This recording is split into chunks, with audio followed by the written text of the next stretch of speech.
What is the meaning of life? Now that's an all-encompassing question, isn't it? What does it all mean? Some people will throw up their hands and say, what is the purpose of this, some might call, struggle that we're in? Or maybe is life just a series of parties and good times and things that just make me happy? Should that be what life is all about? Or are we, or should we be the pessimist that is cynical, skeptical, hedonistic, agnostic, full of doubt? Or maybe you're the one that is the optimist that's positive about everything is going to work out okay. The realist, that you have faith in the future. How can we, if we tend to lean towards the negative side when we look at what's going on in our world and what's happening in our life, and sometimes it seems as though we seem to struggle or fight against this obstacle out here called life, how can we be the optimist or be optimistic, to be positive about our lives and about our future? Well, first, one must examine or look at your own personal goals and your own personal motives. We must begin to have a proper perspective about life. I'll give you an example of what gave me the idea for this sermon. I have not a real close friend, but a friend of mine, a working business associate, that this couple of weeks ago, me and my daughter were visiting about this, and I was telling her this story last night, who had a great big construction business, an oil field construction business, had a huge amount of equipment, trucks, dozers, track hoes, bulldozers, all kinds of backhoes and earth moving equipment. And he's about my age, and he has been doing work for a great number of years, built up this company to quite a rather large size. With a down dip in the oil prices, a couple of the big major companies that he was working for decided that they weren't going to pay him. They didn't have the money. And so he found himself in a huge position of debt. And I called him up when the day that he laid off all of his employees, and I asked him, what was going on, and he was very humble, and he says, I think I'm going to be all right, Stan, because I'm going to take all of this equipment that I have and I'm going to sell it all, and I'm going to auction off some of it, and I'm going to keep one or two pieces. And I said, just to pay the bills? And he said, yes, just to pay the bills. And he says, I really am kind of glad to some degree. He says, I know I'm going to be okay, but I really am going to enjoy the time at home with my family. And I told him, I said, we're given about 70 years in this lifetime, and it takes us about 50 years to figure it out. And he sort of chuckled a little bit, and he said, I've never heard it put quite that way, but you're right. I said, most of the time when we're very young, we're spending our life trying to gain more money, to get more money for things. And you find out after you've got a little mileage on you that money is about fourth or fifth down on the list of priorities of what's really important. And he said, you're absolutely right. He said, I really want to spend time with my son, my daughter, and with my family. He said, I could work 24/7 if I wanted to, but I don't want to anymore.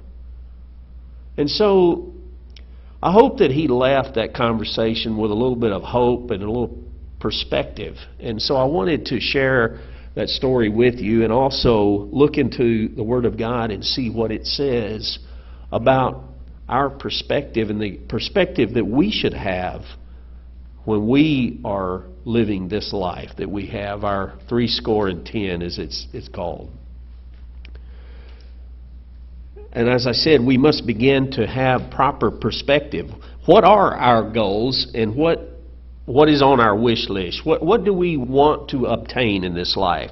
What are we working for? What is our wish list, or nowadays they use this term, our bucket list?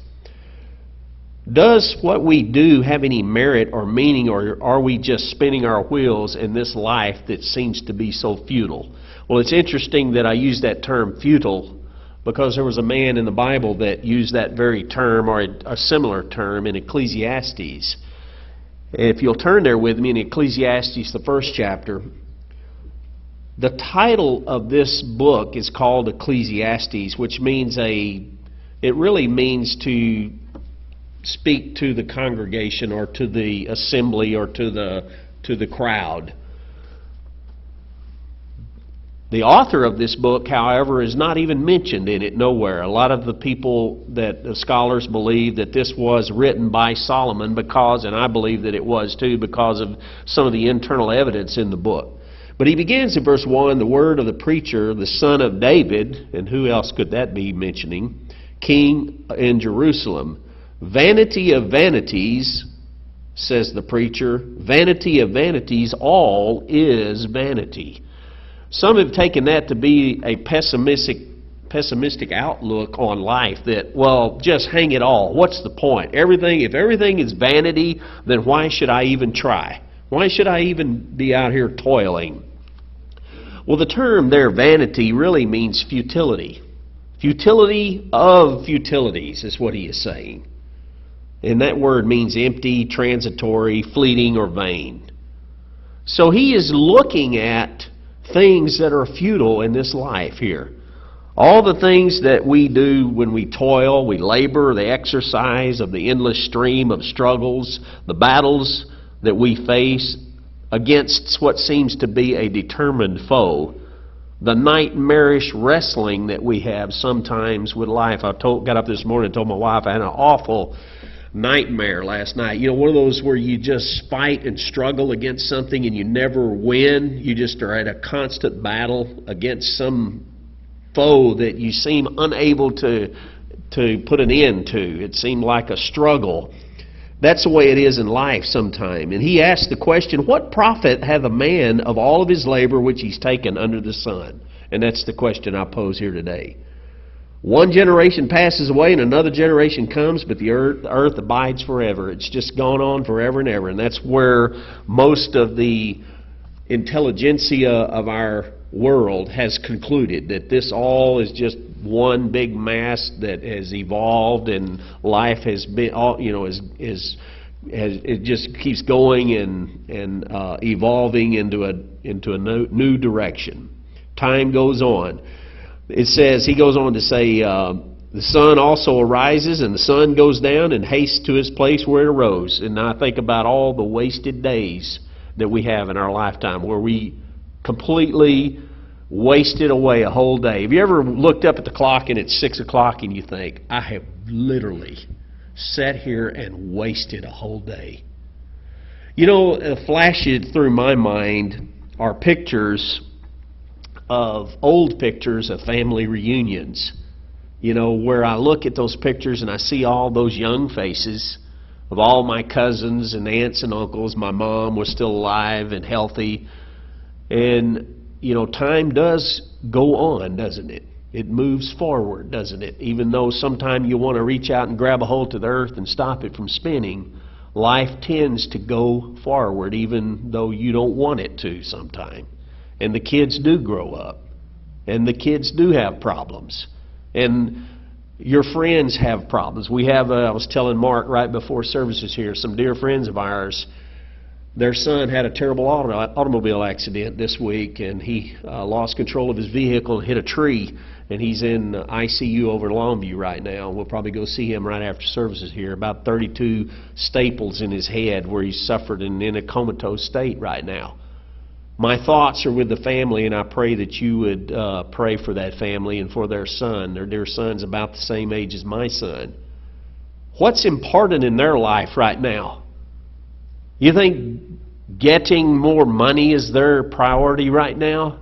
Do you think pride or any of those things, or vanity is uppermost in their priority list right now? You know, when we're faced with those things in life, such as a debilitating disease, what if the doctor told you you have 6 months to live? What is money to you then? What are things then? What are possessions then? Well, they're meaningless. They're pointless, aren't they? He goes on to say, the wind goes towards the south and turns about into the north and whirls, and it continues. It's like a circuit that goes around. You know, I think about the summer breeze blowing in my face this morning. All the rivers run into the sea, yet the sea is not full until the place from whence the rivers come, thither they return. Did you know that the oceans evaporate something like 3 billion gallons a second? Every second, 3 billion gallons of water evaporate off the ocean. So, then they move inland and rain and fill the lakes and streams and flow back, and it's just a continuous cycle. All the rivers run into the sea, yet they are not full into the place whence they come. Down in verse 8, all things are full of labor. Man cannot utter it. The eye is not satisfied with seeing, nor the ear with hearing. My wife and I were talking, we were having a little discussion here this week about how we have this desire to hang on to life, no matter what your condition. If you were in an accident and you lost an arm, you would still want to live, wouldn't you? If you were quadriplegic, you would still want life, no matter what. And there was a Frenchman here not too many years ago that had a terrible accident that became a quadriplegic, and he actually lost one eye. He only had one eye, and he could blink that one lid. And to me, it was a horrible thought to be in that state, to not be able to move. The only way that he could communicate was by blinking one eye lid. And yet, they learned, and now they know how to communicate with someone in that situation. He began to communicate in a type of Morse code, and he went on to be an author of several books. He took his situation and completely turned it around from what you might think you would do in that situation, and turned it into something absolutely positive, and went on to live a fruitful life and write several books. And I thought that was very inspiring. The things that have been, it is that which shall be, and that which is done is that which shall be done. In other words, there's nothing new under the sun, he goes on to say. Is there anything whereof that you may say, this is new, that has not already of old time which was before us? There is no remembrance of former things, neither shall there be any remembrance of the things that are come with those that shall come afterward. There were people in the past that were super genius folks, that were amazingly gifted, that were talented musically, maybe artistically, that maybe have been completely forgotten with the passage of time. And so he's looking at all of this, and he begins this description of life as being mostly futile in the things that we do. But he is also in search, and he's also going through this process in order to find the answer as he explores what life has to offer. And because of his examination of this topic, many have observed that he has speculated that even Solomon was a pessimist, that he was someone who had given up on life. I believe the opposite is true. And I believe that in the internal evidence here, we're going to look at probably about 4 different examples in this book, the summation of his journey here as he goes through this, that I believe are absolutely and extremely positive points that we will find in his writings. He said, I the preacher was king over Israel and Jerusalem. I gave my heart to seek and search out wisdom concerning all things that are done under heaven. This sore travail, and I wrote in my margin, this grievous task. That was a grievous task for him to go through. Who would want to investigate this subject? I mean, most people want to just ignore what's going on around them, live my life, get up and have my cup of coffee every day, and not really look at what the purpose of all of it is. And he set out on a goal to try to examine everything we do and what is the purpose of it all, the meaning of it all, and is it necessary what we do. So he says down in verse 14, or he searched out wisdom. Down in verse 14, I have seen all the works that are done under the sun, And behold, all is vanity and vexation of spirit. Or in other words, it's like grasping at the wind, grabbing air, grabbing a handful of air. That which is crooked cannot be made straight, and that which is wanting cannot be numbered. And we're going to find an answer to that very scripture there here in a moment. He says, I commune with my own heart, saying, Lo, I am come to great estate, and have gotten more wisdom than all they that have been before me in Jerusalem. Yea, my heart had great experience and wisdom and knowledge. We know that Solomon was given a promise from God. He says, ask me what you will. And he could have asked for riches. He could have asked to win the lottery, I guess. He could have asked for... But what Solomon asked God and responded to God, he said, give me wisdom that I may govern this people, this responsibility. And because of what he asked, God said, that's it. You're going to get wisdom, but you're going to get it all too. You're going to get the wealth and power that comes along with it as well. So he said, I gave my heart to know wisdom and know madness and folly, and I perceived that this was also vexation of spirit. For in much wisdom is much grief. This is such a profound statement here. The next part of this, he that increases knowledge increases sorrow. I've maybe quoted that to you from time to time. With wisdom and with knowledge comes sorrow. Why is that?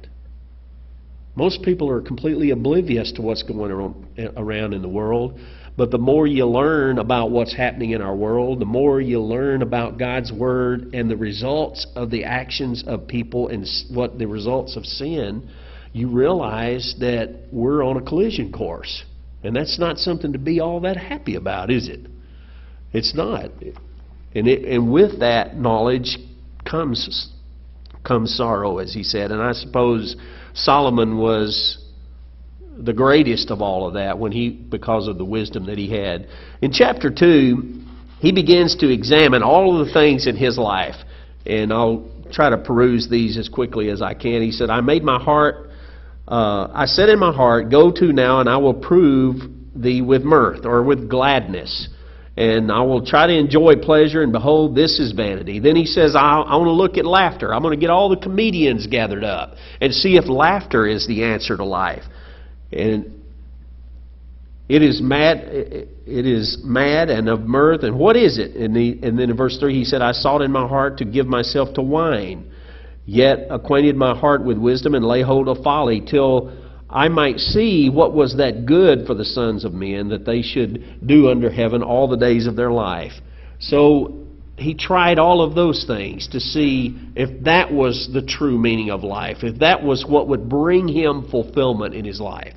Verse 4, he says, I made me great works. I builded houses. I planted me vineyards. So I guess he probably built great housing additions, and then he landscaped this great piece of property and built great vineyards, and no doubt the wine vats and all the people that are involved in planting and pruning and bringing about this vineyard and the wine bottles and the bottling process, all of that.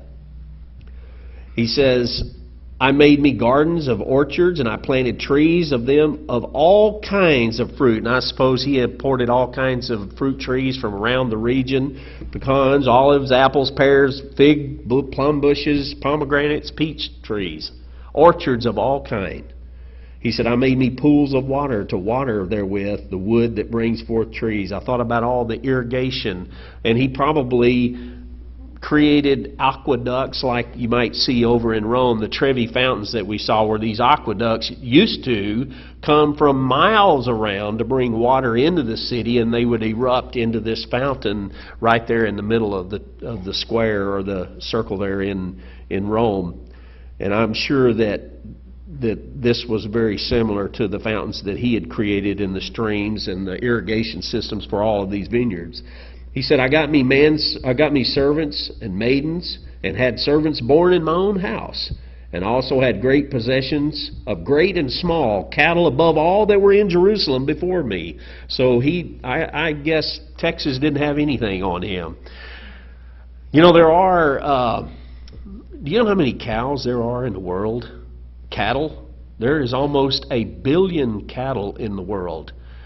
I didn't know this, but I always thought that the King Ranch in Texas was the biggest cattle ranch in the world. As far as acreage goes, do you know where the biggest cattle ranch is in the world? You would never believe it.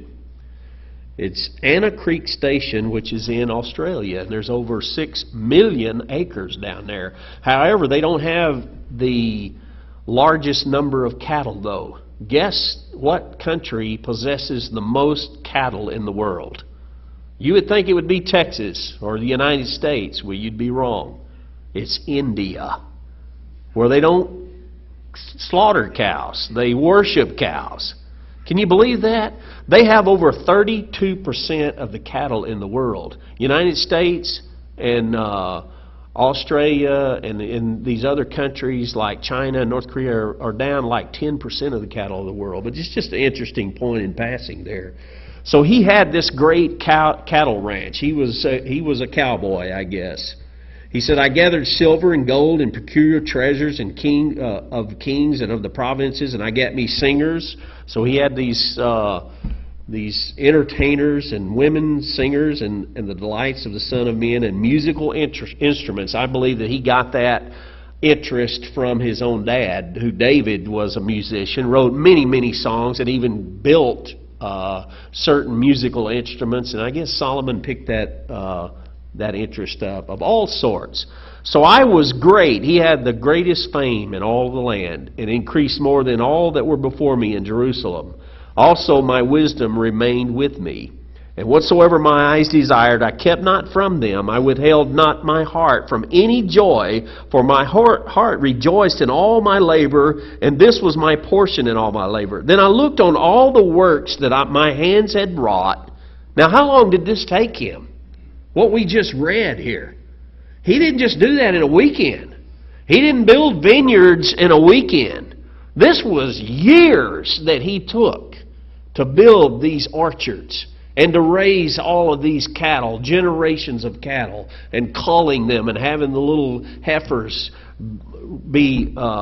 grow up and have more cows and be to grow his flocks.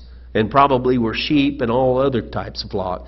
And on the labor that I had labored to do, and behold, all was vanity and vexation of spirit, and there was no profit under the sun. I said in the opening comments, we really have to look at what our goals are. And that's exactly what he's doing here.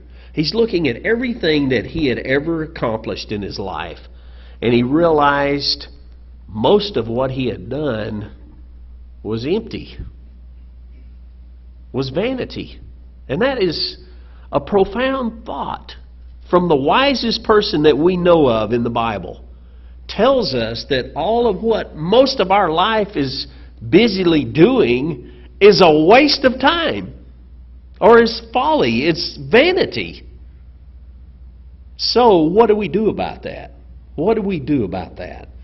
Well, he realized that this pursuit of all of these things, most of the time you leave to someone else. Later on down there in that same chapter in verse 18, he says, Yea, I hated all my labors that was taken under the sun, because I should leave it unto the man that should be hereafter, that would be after me.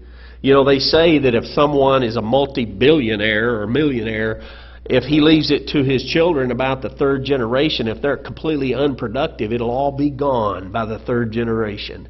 Unless they take on that practice of continually trying to keep their inheritance and grow it and make it profitable.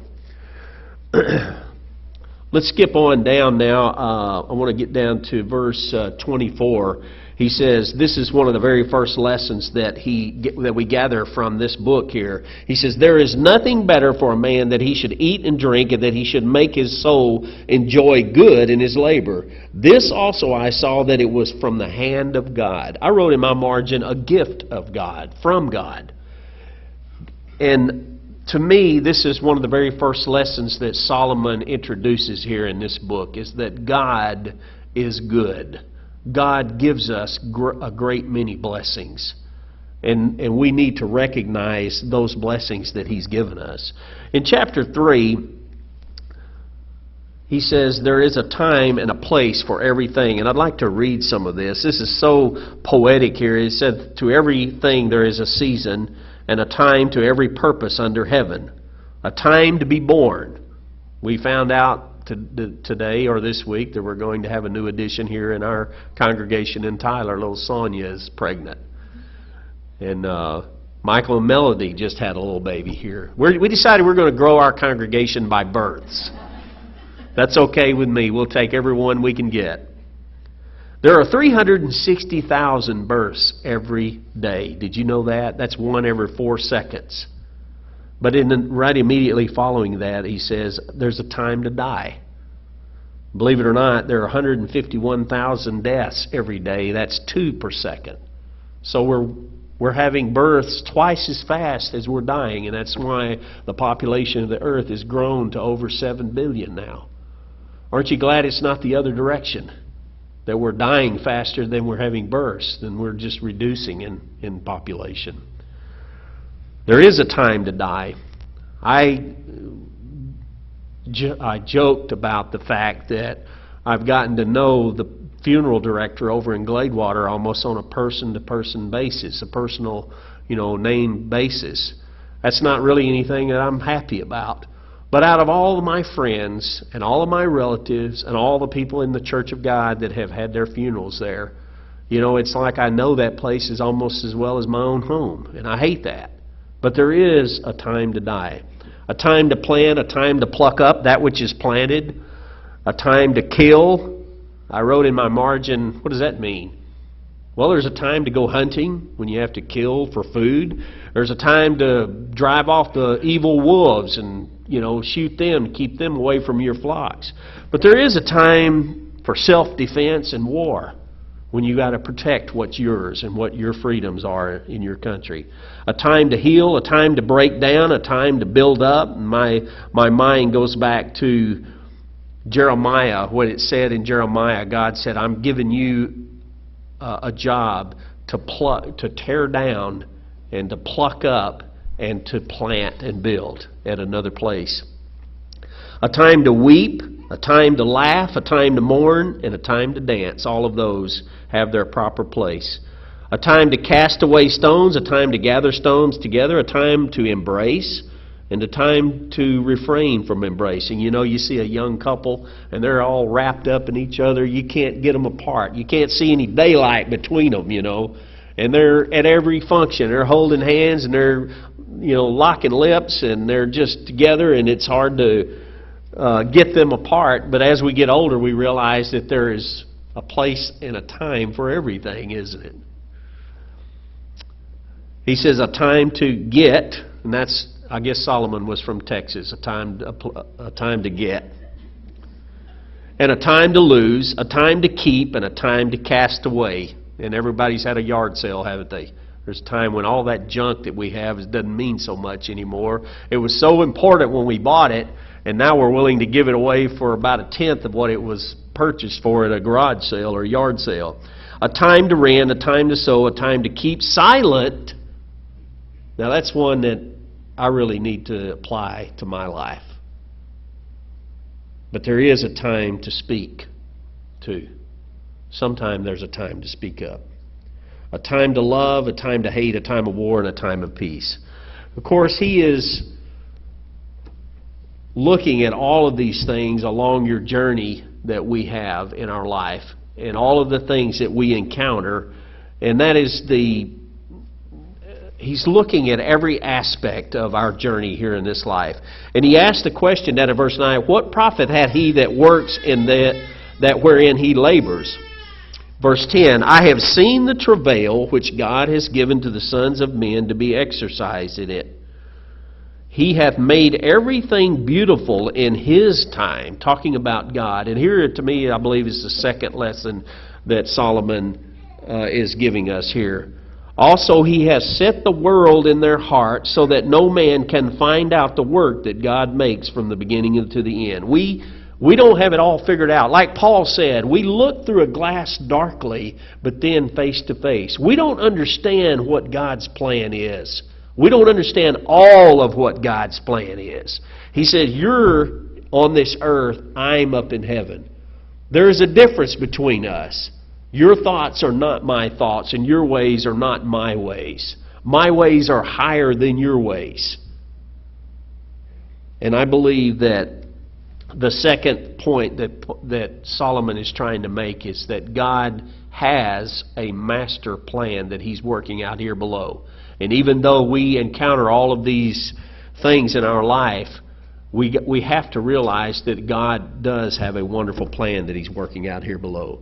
I know that there is no good in them for a man to rejoice and to do good in his life, and also that every man should eat and drink and enjoy the good of his labor. It is a gift of God. That's one of the most enjoyable things in life, is to enjoy the sweat of your own brow and the accomplishment that you feel in work and building something. I know I've built one of the last things that I built is when I cut down those trees on my place, and I had a sawmill come out there and cut those logs up into great beams, and I built this patio cover that is open, beamed, and stained, and it was a nightmare, believe me.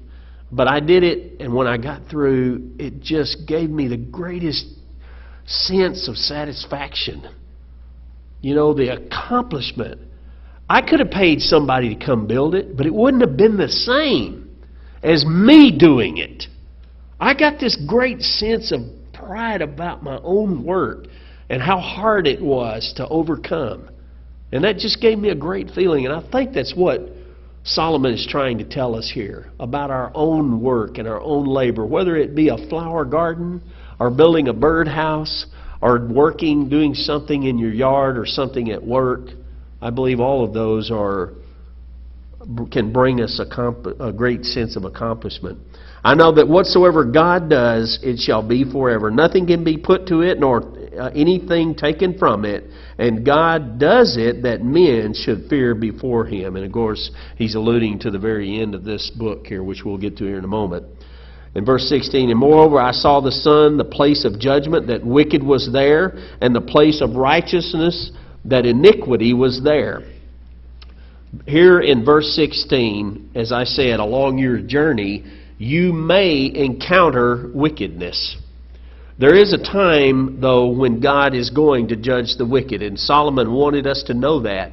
In our journey as we go through this life, we're going to encounter wickedness out here in the world. And sometimes we might even ask, why does the wicked prevail? And of course David asked that. He says that in verse 17, I said in my heart, God shall judge the righteous and the wicked, for there is a time there for every purpose and for every work. So even though we do see wickedness out there, we can know within our heart, and I believe this is the third point that Solomon is making here, is that God is just. That we shouldn't forget that God is just. In chapter 4, I'm going to skip ahead here and just quote some of these to you. Chapter 4, he compares, or he looks at things that cause vanity. In the very first part of that chapter, he talks about oppression, people that oppress others.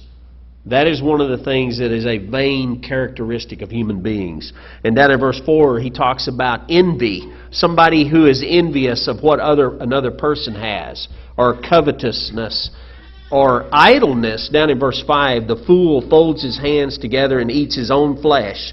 Better is a hand with quietness than both hands full of travail and vexation. So all of these are characteristics that bring about vanity. They're human characteristics that are vain or empty or wasteful characteristics.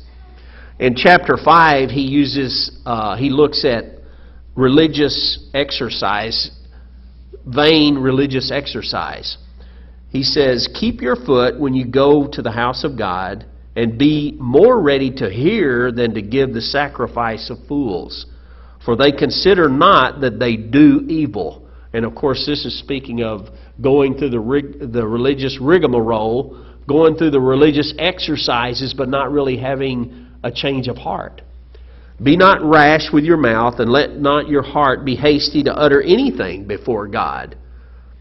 And I guess this is a word of caution here for anyone who would get up and maybe say a prayer. You know, to be cautious about what you say, because you are before God. And He says, don't be hasty to utter anything before God, for God is in heaven and you're up on the earth. Therefore, let your words be few. You know, later on, Jesus in the New Testament would say, those heathen think that they're going to be heard for their much speaking, for their vain repetition. Funny that He uses that same word. You know, oh Lord, oh Lord, oh Lord, oh Lord, or whatever it might be, the repetition that you might see of a similar statement over and over and over and over again, as if God needs you to say it 15 times. You know, I'm reminded of Elijah when he said that little 11-second prayer. You know, and God answered him. And how many men in the Bible said a prayer? Jesus said, on one occasion, He said, I thank you that you heard. And nobody even heard Him pray. Just in his mind, he prayed to God that someone would be healed, and they were healed. And he just, all his disciples heard Him say was, thank you that you heard my prayer. And answered it. And answered it immediately. So He gives that warning about empty religious exercises and how futile and vain they are. Here's Solomon back these many centuries ago addressing problems that we have here in our world today. And don't be surprised if you see evidence of vanity in the world. And at verse 8, if you see oppression of the poor and violent perverting of judgment and justice in the province, marvel not at the matter, for he that is higher than the highest regards it, and there be higher than they, or he is higher than they. When you see injustice taking place, don't marvel, because God says, I will repay. I see all things, and I know what is happening in this world, and I understand what's happening, and I will bring about judgment upon them. Down in verse 15, he says, as he came forth of his mother's womb, naked shall he return and go as he came, and shall take nothing of his labor which he may carry away in his hand. In other words, this endless pursuit of goods that you can't take with you when you go. When you die, you can't carry it with you when you go. That in verse 18, behold, that which I have seen, it is good and comely for one to eat and drink, and to enjoy the good of all of his labor, that he takes under the sun all the days of his life, which God gives him, for it is his portion.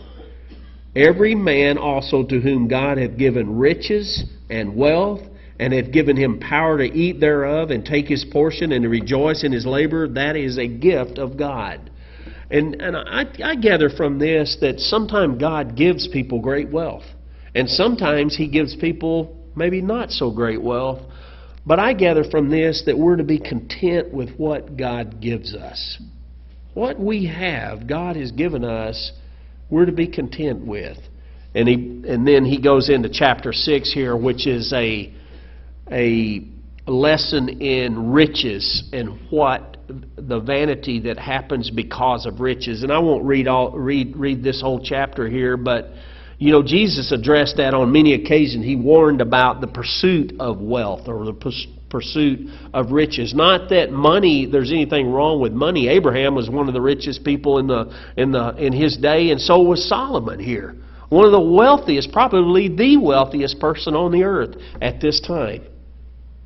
But he is talking about the pursuit of riches. And that is what I wanted to do here today, is to look at and to have proper perspective. Jesus said, beware of the deceitfulness of riches, because they choke the word of God on one occasion. And Jesus even asked the question, what if a person gain the whole world but lose his soul because of wealth or because of riches? Down in chapter 7, in verse 1, so now he's looked at all of these negative aspects of human nature, that are futile, or these things that we pursue that are negative. And I'd like to look now a little bit at the positive side here. In Ecclesiastes, the 7th chapter, perhaps we should consider a different set of goals than all of these that Solomon experienced and all of these things that most people are still trying to do today. He says, down in verse 1 of chapter 7, "A good name is better than precious ointment, and the day of death than the day of one's birth. It is better to go to the house of mourning than to go to the house of feasting. For that is the end of all men, and the living will lay it to his heart. Sorrow is better than laughter. For by sadness of the countenance of the heart is made better." Interesting, isn't it? You would think it would be the opposite. That having feast all the time and happiness, joy and parties and all of that is the answer. But here the wisest man that ever lived tells us the exact opposite is where we begin to grow and we really find meaning to life. Sorrow is better than laughter, and sadness, a sad countenance, the heart is made better. The heart of the wise is in the house of mourning, but the heart of the fools is in the house of happiness or mirth or partying. That's totally opposite of what we think it is, isn't it? Well, for me it is. It's better to hear the rebuke of the wise than for a man to hear the song of fools. For as the crackling of the thorns under a pot, so is the laughing of the fool. This is vanity. Surely oppression makes a wise man mad, and a gift destroys the heart. Better is the end of the thing than the beginning thereof, and the patient in spirit is better than the proud in spirit. Be not hasty in your spirit to be angry, for anger resteth in the bosom of fools.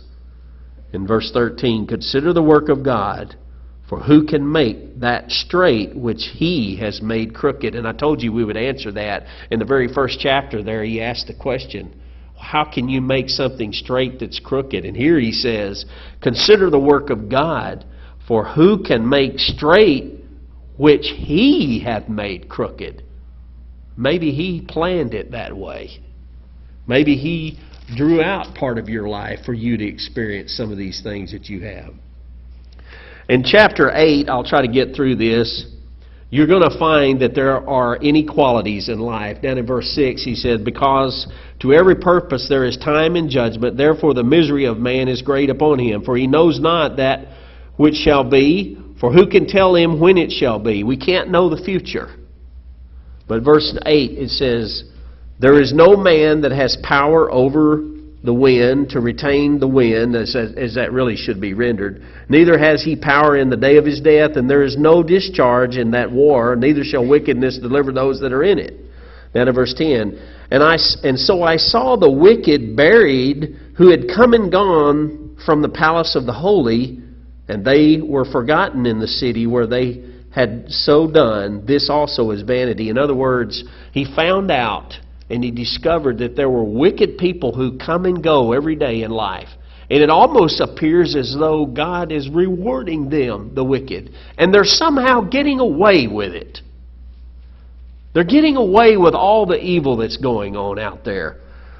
You know, after all, most of what we see on television and radio and music, the entertainment, all the power and the money, and the majority out here are wicked.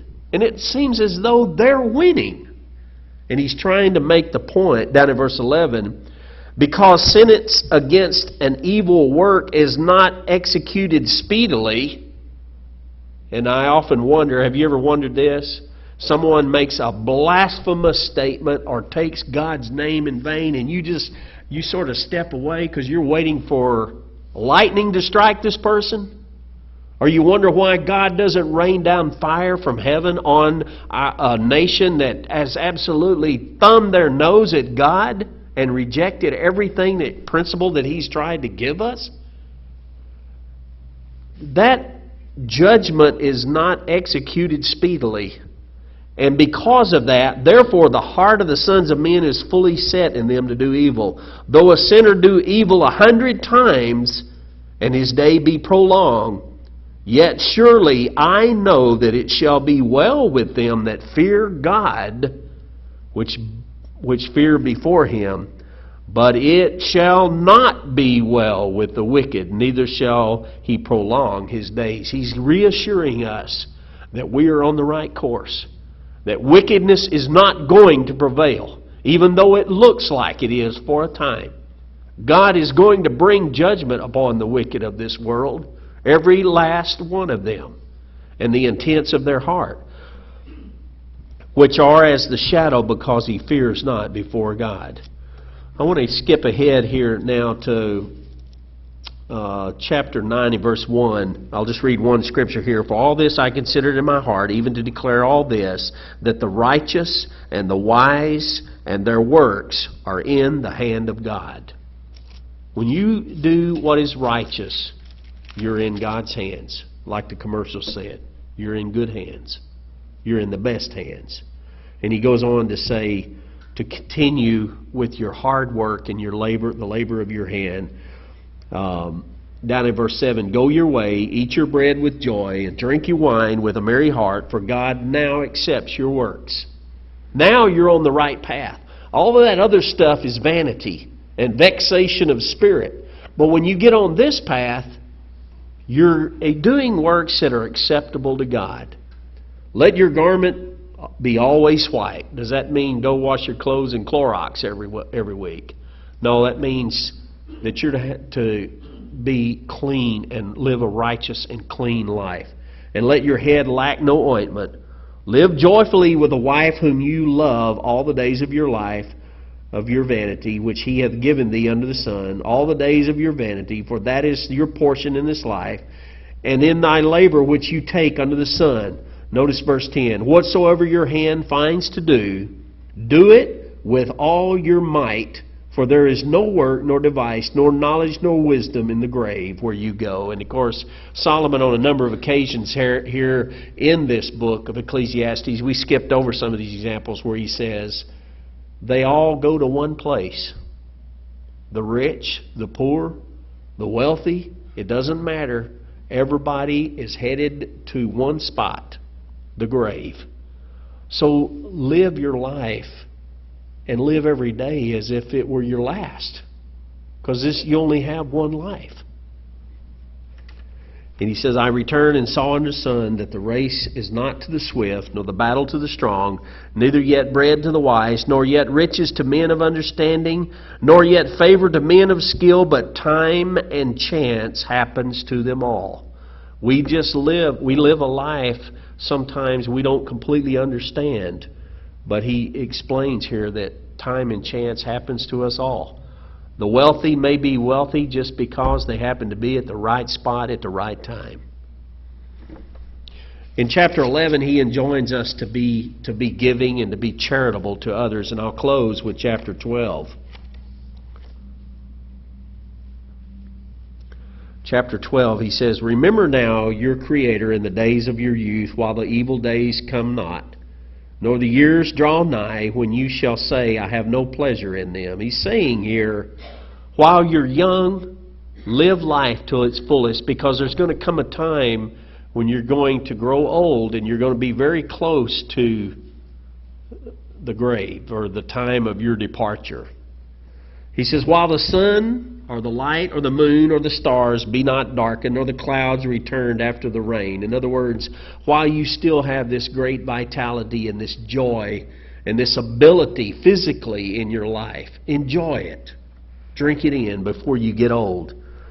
In the day when the keepers of the house shall tremble. And I believe he's talking about trembling arms and hands here. And the strong men shall bow down, talking about legs that can no longer carry your body. And the grinders ceased because they are few, talking about your teeth, that you maybe have false teeth now, or you've got so few that you can't eat corn on the cob anymore. And those that look out of the windows be darkened. Your eyes begin to grow dim and you can't quite see through the bifocals anymore. And the doors shall be shut in the streets when the sound of the grinding is low. You begin to be very old. And he shall rise up at the voice of the bird, and all the daughters of music shall be bowed low. And when they shall be afraid of that which is high, and the fear shall be in the way, and the almond tree shall flourish, and the grasshopper shall be burdened. His hair has become like an almond tree. It's white or gray. And the desire shall fail. He no longer has a sexual drive as he did as a young man or a woman, because man goes to his long home and the mourners go out about the streets. Or ever the silver cord be loosened and the golden bowl be broken, or the pitcher be broken at the fountain, or the wheel broken at the cistern, then shall dust return to the earth as it was, and the spirit shall return unto God who gave it. I guess Solomon here is trying to really wax eloquent in his way of putting life into perspective about what is really important in life when you cling to all of these many things that he found to be absolutely vain.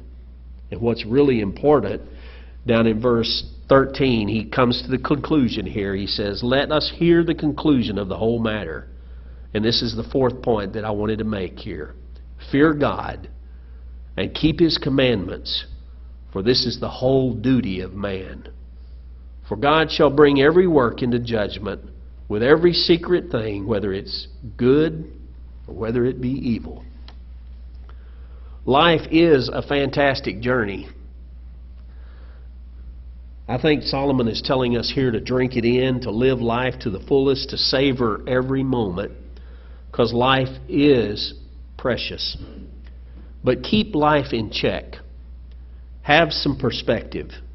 We can live our lives any way we choose. But I believe that Solomon is trying to convey to us that we should realize that we have a responsibility to fear God and to keep His commandments. In doing so, we exercise the greatest wisdom that He could give us. And we utilize the profound discernment, thereby fulfilling the whole duty of man and bringing about a real and fulfilling purpose in our lives. This is the wisdom of Solomon.